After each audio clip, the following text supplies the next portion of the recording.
All right, this is the EFR Podcast. I am your humble and gracious host, Sammy BE, along with the co-host, James Lyman, on the top square and up on the top, along with the super duper Toronto brethren, super engineer, John Don Sterling. And we are the EFR Podcast, man, for Millennial, Generation Z, Baby Boomers, Generation Xers, business podcast, economic, finance, media, tech related. And we'd like to thank everybody for coming on. And, me, Sammy BE, have had a pleasure to, speak about different platforms. Our last show, we were able to have a huge show promoter. And we were also, she was able to speak about, the business aspect of show promotion and carnival, carnival atmospheres and showcasing and the business aspect. Now we are speaking to a popular influencer, and his medium happens to be TikTok. Now, if a lot of people don't know what TikTok is a media platform. It's fairly new. And I don't know if a lot of people know this, but it was owned by ByteDance. It's still owned by ByteDance.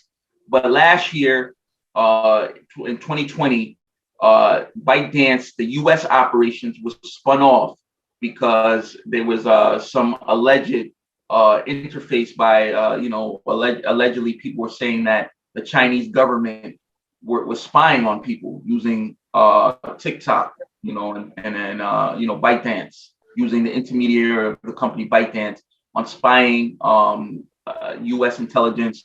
So what ended up happening was President before Biden, which was President Donald Trump, he stated that TikTok was going to be banned. There was an ultimatum: either TikTok was either going to be banned or they had to be sold. They had to sell the U.S. operation to Cisco Systems. Okay, Cisco Systems. Well, there was a bidding war. Everybody thought Microsoft was going to buy the U.S. operations of TikTok, and there was a bidding war. Cisco ended up being the forerunner, taking ownership, and now TikTok. The global TikTok is still under ByteDance, the Chinese-based media company or social media platform. But the U.S. operations is now under Cisco Systems, and it's still a fairly new platform. It's gaining recognition. You see a lot of celebrities, stars, athletes. It's a platform where people get creative in performing arts, whether it's comedy, skits, sketches, dancing. It's a platform that's still evolving. It's one of the newest platforms, comparable to an Instagram, Snapchat, just all these other platforms that are out there, Triller. And it's still trying, from what my research of it, a lot of young people, a lot of Generation Zers, a lot of young people, late millennials, they're into it, but it's still trying to figure out how to monetize, and, it's not like an Instagram or YouTube where the monetization is a little clear cut. The research that I've done on it is that people are still trying to figure out ways of how to monetize TikTok. And one of the guys that I know that I was able to reach out to is someone who's actually been able to penetrate TikTok. And he has hundreds of thousands of followers, close to 1 million. He has over 500,000 followers and actually 652,000 followers. And, I brought him on here to really speak about TikTok and the monetization process and how influencers like himself have been able to penetrate the new platform, because it's fairly new and people are still trying to figure out ways how to monetize it. Right now, it looks like brands come to the influencer for TikTok. There's other ways that they're trying to look at TikTok to monetize, like something like a bidding war. Have you heard about that, Preice? That they're going to be starting doing a bidding process for TikTok influencers. We'll speak more about that, but he needs no introduction. I know I just made a whole big introduction. We have the one and only TikTok Instagrammer, 652,000 followers, We have Preice Anderson. Can I get a one time, soul clap for my man Preice Anderson, TikTok extraordinaire, 652K. That's like a video game, 652K, right? 600. Yeah. And welcome him on the EFR podcast, man. One time, soul clap, episode 39. Thank you, Preice, for coming on, man. No problem, bro. Thank you for having me. You know what I mean? What year was it? It's fairly new. A lot of people are still trying to find its ism, if you know what I mean, as far as how to monetize, how to make money from it. This big debate that it's not as clear cut like an Instagram or YouTube or Snapchat as far as how people are being able to make money from it. It's because it's a still new platform. But how did you get into TikTok when ByteDance was running it like a few years ago? Because it's fairly new, like 2018, 2019. So I started off doing YouTube, and I did a couple YouTube videos and everything. And then one of my good friends, he right now he's verified and have almost 7 million followers. But he came to me and he's like, "Hey, Preice, there's this new app called TikTok. You need to jump on it." And I'm like, "TikTok?" He like, "Yeah, bro, jump on TikTok." He like, "You'll trust me." So I went, downloaded it. I guess I downloaded it before when it was called Musical.ly, but I didn't do anything with it. I did post like videos, but I didn't go nowhere. I just posted a video. It wasn't for me, so I deactivated it. But then when he told me TikTok, so I went on it, and then that's when I see my video. I'm like, damn, I must have had this already. But besides all that, I downloaded it. I started doing videos on it. The videos I was posting before wasn't popping, but I just kept doing it. And this was back in 2019. That's when I downloaded the app. Let me cut you off because I did see Musical.ly. I remember seeing Musical.ly. Can you kind of talk about how it started with Musical.ly? Because I remember Musical.ly. I didn't know that until you just dropped some gems. So it used to be called, it was Musical.ly before, pretty much. Yeah. And then they switched it to TikTok. Okay, yeah. So I remember Musical.ly. I do remember Musical.ly. So what year was that? So I found out that it switched in 2019. That's when I seen that it switched from Musical.ly to I think it switched probably like a year or two before, but when I got on it, it was called TikTok. Right. And it was ByteDance that was running it, correct? Yeah, ByteDance is the owner. Yeah, it was still ByteDance. Okay. So when your friend had 7 million, that's a lot, man. He had 7 million followers. So how many years? What year? Say it again. Not at the time. At the time, he only had 1 million. At the time, that's when he put me on. Mm-hmm. He had 1 million because he was blowing up because he was doing a bunch of science videos and stuff. So he was blowing up like crazy. And he came to me when he had 1 million, and he like, bro, jump on this. It's like trust me. This, that. He knew I was doing YouTube. He knew I was trying to get into the social media game. So that's when he put me on TikTok. And like I say, I started doing videos. They wasn't doing anything. And then next thing you know, I had that one video that popped and it blew up in one day. And it's been like that ever since. Like blew up in one day and then just kept going. Not every video after that was like getting big numbers because I was still fairly new. From 10K to 11, 12 and on. The videos were still, going up and down. But then once I got the hang of TikTok and actually started creating content and like trying and getting people attention and figuring out where I wanted to go with it, that's when my videos started making a turn and started having more engagement from people and everything. And from that, I basically come around the beginning of 2019, I hit about 30,000 around I want to say around February, and I kept going, but I wasn't consistent. I wasn't consistent in everything, but I was still making videos, but I wasn't consistent like I am now. So I just kept making videos, and then as you know, 50K, and then from 50K to 100K, and then so on. So Man, I mean, that's a big jump. Let's talk about that. Do you know the formula of going viral or being trending and stuff like that? Like, do you have because everybody's always trying to find a formula of that.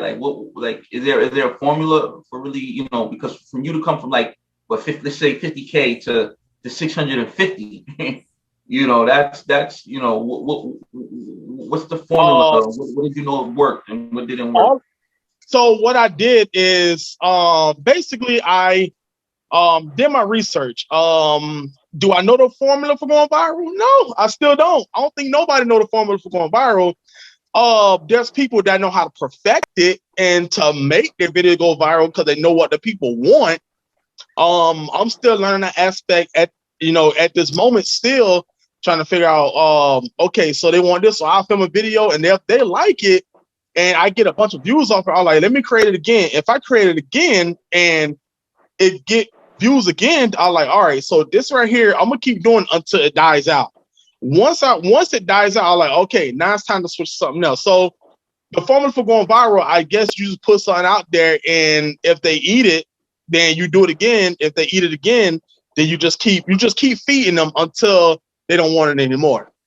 So that's what I do. That's what I do. Right.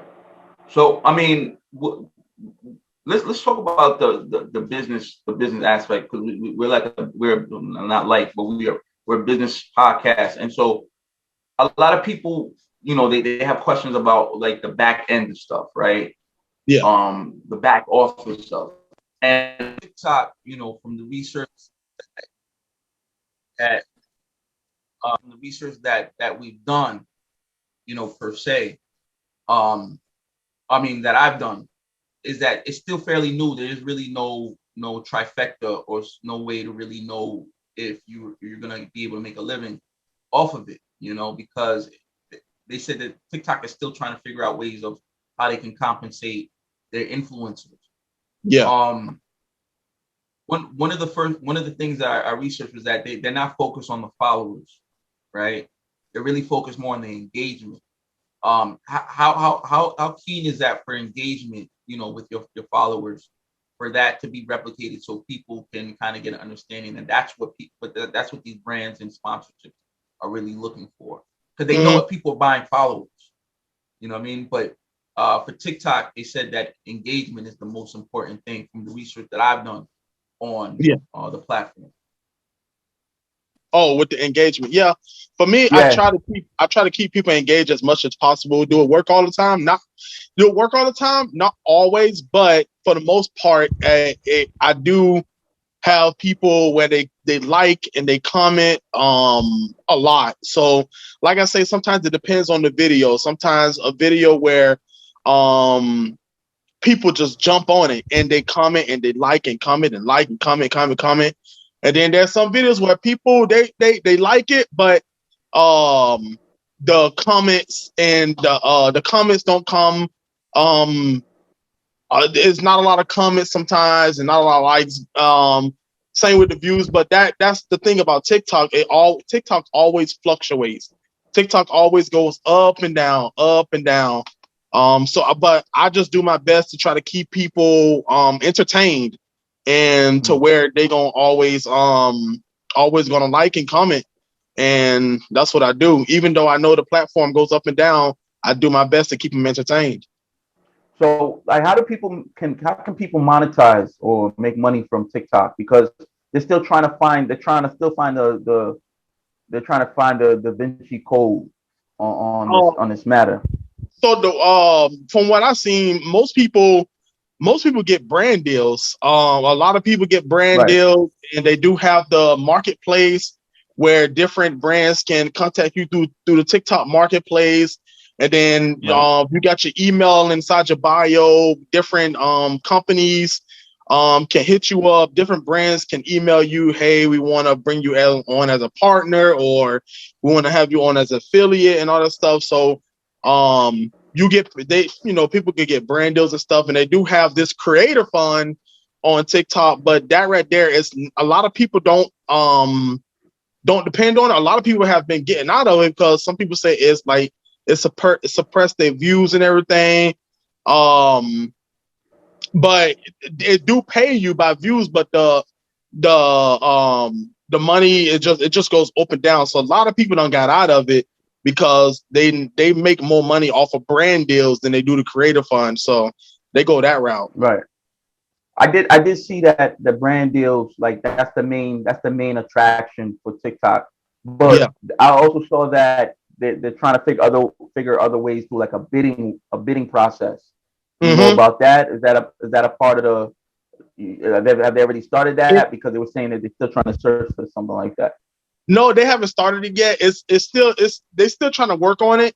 Basically, they're trying to basically get where you can have like YouTube, where YouTube put ads on your videos. So they're trying to get to a point where they could put, even though your video is between 8 to 60 seconds long, they want to be able to try to put an ad on it. Now they just rolled out a new feature. I just got the feature the other day. You could record videos up to 3 minutes now. So I guess they rolled out that feature right there so they could go ahead and start doing this whole bidding war so they can put ads on videos and stuff to generate revenue and stuff right there.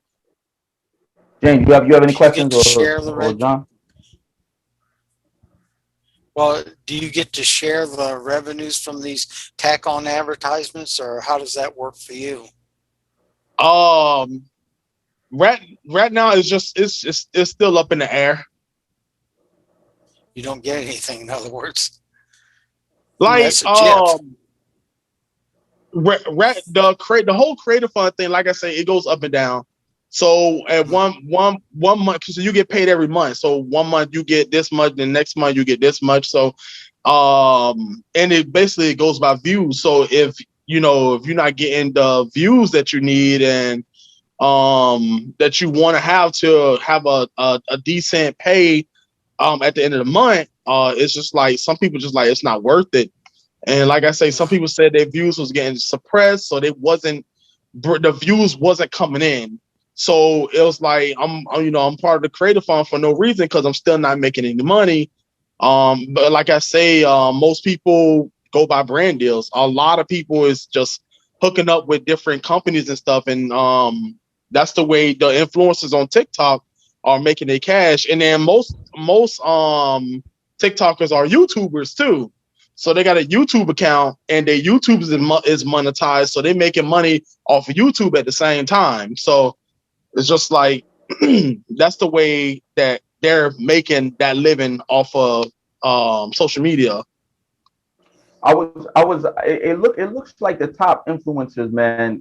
TikTok, it's not like an Instagram or YouTube where you can have, or even Twitter, like you can have hundreds of thousands and still really get. I think it might be a little harder as far as what the brands are looking for, because even with what I've looked up at, really they're really looking at people who got million followers, hundreds of thousands of engagement. So I feel like people like yourself, how are you going to be able to eat if really they're not really trying to give, and they start trying to figure that there's not even no level where you can really. And I'm thinking like 650,000, 650,000 followers. That's a good number. I mean, you're pretty much 350,000 followers away from 1 million. So you should be at a level. If this was Instagram, you would have had already maybe a couple of $1,000 a month. You know what I mean? Maybe even a little bit more, being under some type of contract. That would have created stability for you. Why is TikTok not on that same type of? I mean, 650K, whether it's on TikTok, YouTube, Snapchat. I mean, that's 650K. Why is it not looked at as far as what the brands are looking for? Is it because the engagement is not there, or what could that? To me, it just doesn't make sense. Yeah, me either. But like you say, a lot of brands that I know that, like I say, my friend, one of my good friends, he don't have brand deals with Bang Energy. He don't have brand deals with Bud Light and all that stuff. But like I say, he has 7 million followers and he's verified. So a lot of brands, like I try to get into a brand deal with Bang Energy also, and then they email me back, say, hey, we usually work with people. We work with people that have at least 2 million followers. I guess they want that. They want that No, that's what I'm high saying. engagement. Right. Before they start paying out. Yeah. And is the verification because you have people who are influencers who don't got the verification, but they still make money off like the other platforms, like the Instagram and the SoundCloud and stuff like that. Like, is TikTok more focused on like you having to be verified? That's why I think like I feel like the number that you need to be at is the million plus for anything to really happen on TikTok. But the other platforms, you can be in a couple hundred, just getting a couple 100,000, and then people, however you leverage that, 100,000, 200,000 on the other platforms, however you leverage that is however you leverage it. You know what I mean? If you're a good business person, once you can get to a certain level and you can, 100, 200,000 people, but TikTok, it doesn't seem like they really focus on hundreds of thousands of people. It's really more the engagement and in the millions level, which is going to be hard, for a lot of people. You know what I mean? So what since you know that, what are you trying to do to try to alleviate that? Basically create enough content to get my name out there even farther, to at least have my name ring in different, like, bigger creators' ears, like how, like, let my name come across their ear, like, oh my God, Preice 23, let's check him out. They see my content, they like my content, hit me up. So what I'm trying to do is build my brand myself and to get farther out there in the social media world, so I can have that chance to get verified and hit over millions and millions of followers, and be able to basically quit my jobs and just go full time social media. So I'm working towards building that so I can have that opportunity.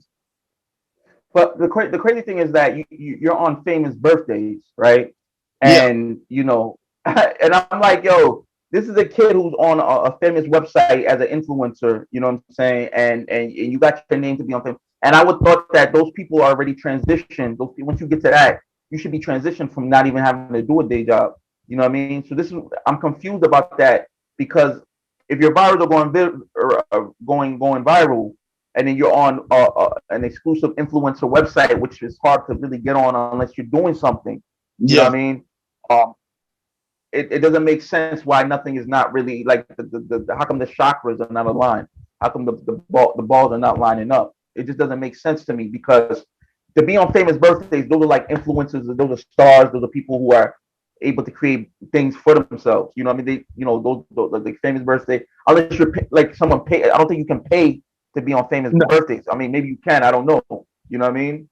But I would think that you'll be able to be further as far as what needs to be done, which is very hard. Mm-hmm. Yeah, I'm still trying to understand myself. It's like I know a lot of people that that just do social media, TikTok, YouTube full time, and I'm still trying to figure that out. Like, damn, why the brand deals are not coming my way and all this stuff. And yeah, I am on famous birthday. They reached out to me. Right. Go ahead. I'm sorry. Yeah, they had reached out to me. They're like, your name been coming across our website a lot. I guess people were searching my name up to see I was on famous birthdays, and they said, and then that's when they asked for the information that they needed, and they reviewed it and made sure it was correct, and they added me to famous birthdays. And like I say, at this point, I'm still trying to figure it out myself. Hopefully, soon something will pop, and I can go ahead and do this full time and not have to worry about working a 9 to 5. Because 650K is a lot. You know what I'm saying? That's a lot. John, you have anything to add? Yeah, I got one thing, Why not switch to YouTube? Why stay on TikTok? I'm getting back to it. So I went live on TikTok last night, and I was asking my viewers, like, what would y'all like to see on YouTube and everything? Because I do on YouTube, I do pranks, I do vlogs, and I do public interviews. The vlogs, easy. I could do that myself. So basically, I wanted to build a following on TikTok and then go back to YouTube, because YouTube is very hard to grow on, because it's so saturated that there's millions and millions and millions of people on YouTube. So basically, I'm going against a lot of people, especially the niche I'm trying to go into. I'm competing against a lot of people. So therefore, I know I have to be consistent, and I know I have to basically bring something different to the table. But slowly I'm getting back to YouTube, because I know that's where the big money's at. I know YouTube is where the big money's at. YouTube is where you can quit your job, not have to work a 9 to 5 anymore, and just make a hell of a living. So I'm slowly getting back there, because like I say, I know what YouTube can do. Well, I to be honest with you, I would say just you can do YouTube, but I wouldn't give up. Like, I call it the runaway platform. You know, everybody's on different platforms. Everybody's on every platforms, and you know, but you have your main platform, the runaway platform, which is the lead platform, which is TikTok. I think you were able to get in this early, and it's just that you just got to figure out what your mantra is. You know what I mean, or how to capitalize off of it. But definitely don't give it, because you almost had 1 million. You know what I'm saying? So for you to try to negate now, I ain't giving it up. Makes sense. You know what I mean? No, not just juggle both or something. Yeah. Nah, but you know, I mean, it's to each his own on that. James, let's talk about. Did you do? You know, I know. I gave some brief history on the ByteDance. Have you done more research about that with the Chinese flying and ByteDance, and how it was the U.S. operations was spun off to Cisco Systems?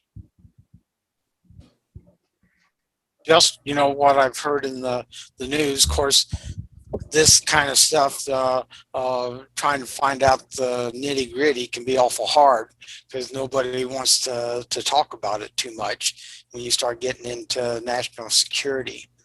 One question I had was about what is your production cost for doing your shows, both on TikTok and with YouTube? What do you have for production cost? That's a good question. Yeah. I got my camera and stuff. I just set my camera up, and I brainstorm, and I film. So I don't spend a lot of money on camera equipment and audio and lighting and stuff, but I do everything myself, basically. Does that the videos that are using an expensive camera for you to be able to get the engagement that you get? Because, you know, presentation, when you're dealing with like a young audience, you know, the attention span, is it like is there certain cameras or certain angles that you have to use, or like some type of remote type of lighting? So I use this right here. This is one thing I filmed. This is my Canon M50. I use that most of the time when I'm filming outside of the app. And when I'm doing a video, when I'm filming outside of the app, I use inside the app, then I use my phone. It depends on what I'm doing. Am I filming outside, or am I editing outside, or am I editing inside the app? Both shoots great quality. But like I said, it just depends. Because your outside videos and skits like look real clear, you know what I mean? And I think that's a big part in presentation of the successful YouTubers and other people who are not as successful, you know what I mean? Besides the marketing and promotions, because you have people who are actually successful without just having the bare minimum, you know what I mean? But because they know they have a huge Facebook following, or because they have a network, you know, where they have people that just likes the content, you know, they can have a BS type of, you know, shooting system or whatever, camera system, and they're still able to get the clout and do whatever they need to do because of the marketing and promotion. I just feel like it's different factors, you know what I mean? One way might not work for others, another way might work for another. So it just depends on that. So all right, your cost is really just for capitalization. What did you say? Well, your cost is really just for capitalization to get started, a camera and some lights and such. Then after that, you don't have any variable costs to speak of, other than maybe your internet connection. No. Okay. Cool, man. Preice, I mean, so what do you want to tell the people? You know what I mean? Where they can they find you at? You know, talk about your social media. You know, where can they find you at? What you got going on next? You know, what's going on as we. So basically, I'm on basically every social media platform when it comes to Instagram, Twitter, TikTok, YouTube, Facebook, Triller. So I have basically every social media platform, but my biggest one is TikTok. So they can find me on every one of my social medias have the same name. Every name is Preice23. It has my real name, so it's Preice Anderson, but everyone's Preice23. I keep it that way so it's easy to find. So if you're searching Google, you search Preice23 in Google, you're gonna see everything I done did. Every video I did on YouTube and TikTok and Instagram, you will see that. So but yeah, they can find me anywhere. Quick question, actually. I'm glad you brought up I'm sorry, go ahead, Jen. No, go ahead. Well, I was just going to ask, do you also have your own website where you can tie all these different sites together? I'm working on that. I got a friend that does websites, so I'm working on that. I just bought my my own domain, Preice23.com. I bought my own domain, so now I'm working on setting up a website. Cool. I have a question, and it's actually a question that you had spoke. I'm glad you brought the Triller thing. Two questions actually. Triller compared to TikTok. What's the main differences, and why do people use like I just saw one of the top